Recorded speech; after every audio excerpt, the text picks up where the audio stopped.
Ano na kasi, alas 8 na pasado ng gabi. Kaya, tignan nyo naman ang turkey. 8 o'clock yan, ha? Hi! So, yes.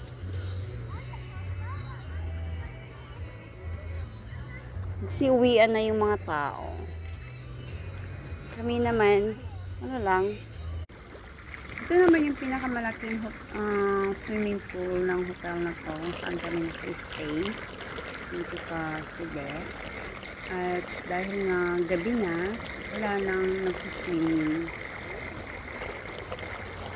Kaya ang ganda-gandang magtambay, magmuni-muni, mag-video-video, picture-picture.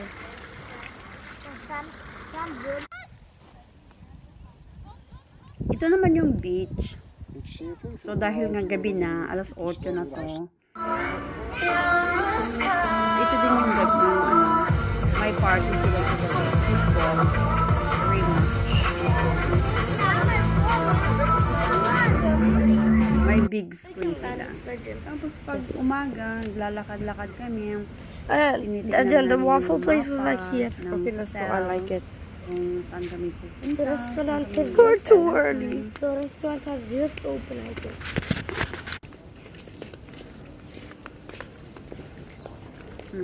Flex ko lang ang aking mga paa. Char. Ito yung pupunta ng beach.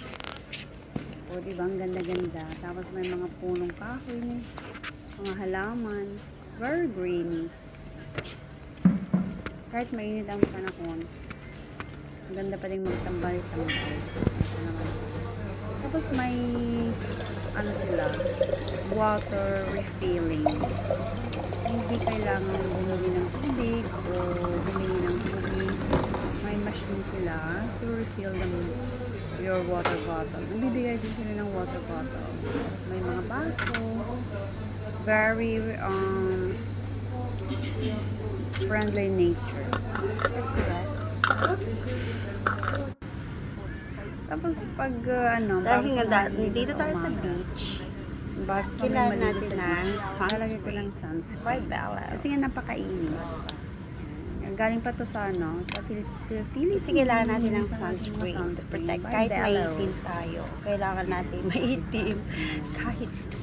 Kahit tan yung skin natin, kailangan natin ng sunscreen. Don't look at my small meme. Thank you for watching!